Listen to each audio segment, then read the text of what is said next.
Just joining you. We are at about 177 million TVL at this point that I check in. What's going on? Like, come on, TVL, go up. Like we have the whole crypto market doing its own thing. It's going up, it's going down. What's cool is we definitely have a few things in the pipeline that are going to push us along. One thing that I realized, and I did share this in the Discord, is like I think that KPI options are really going to be the thing that moves the needle. It's like it's one of the harder ones to go through the legwork to implement. We have to have a proposal, and there's like a few steps that take to launch it. What's exciting is we have Aragon, and now we have Badger DAO, who are like have UMIPs out there. They're committed to doing it. It's going to happen. So we have some very promising like projects in the hopper right now that will show others how it's done and also give us some of that juicy TVL. Um, we just finished with our very like as I'm recording this video, we did our outreach into sushi. So we're going to be working on the SushiSwap proposal. I'd like to get it out there on Monday. Um, and the idea there, we already have 0x Maki who has expressed some enthusiasm in the idea. I think it's up to us to come up with a proposal that makes sense, whether it's on cashy lending or on migration from L1 to L2. I think that there's going to be a model that makes a lot of sense for SushiSwap. So I'm excited to continue to develop that. Um, this particular video is coming right after kind of a cool conversation that we had in Discord. I just sort of raised the question around like how does the KPI option motivate people? How is it different than just being in a community separately? So there's often this like balance between or back and forth when you talk about motivating communities. There is a way to motivate people by paying them, and then there's a way to just build like a solid community of people you like hanging out with, and then they want to contribute value so that they feel good about their relationship in the community and they receive honor. And so I'm often like leaning away from wanting to pay people for things when I because I wouldn't want to like make them feel like their value is only the money, because it's not. Like oftentimes it's like much more valuable than that.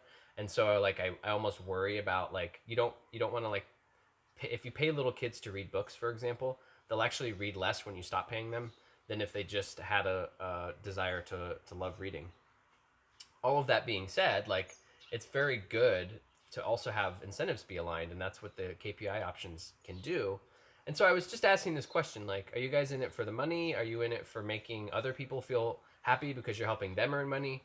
And just got some very interesting, cool replies, replies that were just like, part of the reason I'm doing this is because like I like being a part of this, and like my life has other difficulties, and I get, someone specifically shared about feeling some self-worth at being able to contribute to something.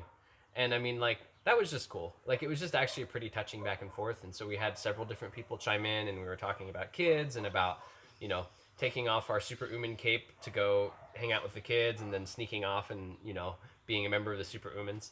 I thought that was really neat and inspiring. It also just, like, I don't know, it kind of got me tickled. Like, when is the last time you felt self-worth about your relationship to your bank, right?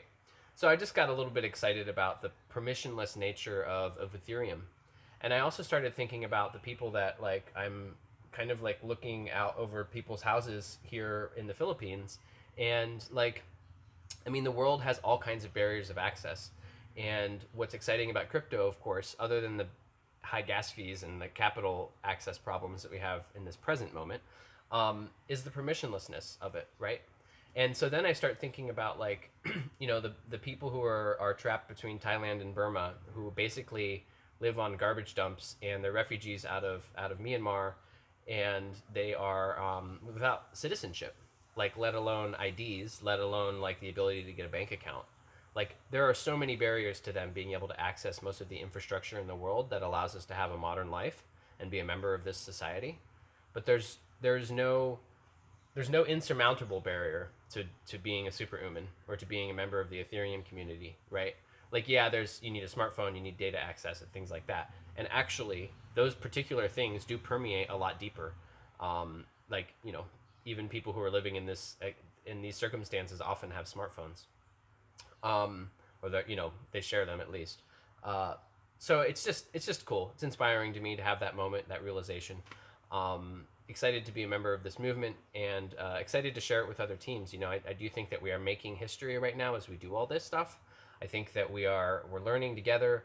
I look forward to kind of the next iteration of what we're going to do next after this particular campaign runs. I don't like I think that this is just the beginning of something much bigger. We're going to continue to learn and iterate as we go along. And yeah, very excited to have everyone's support and participation, and just building these relationships has been very, very fun and rewarding. So till next week, peace out.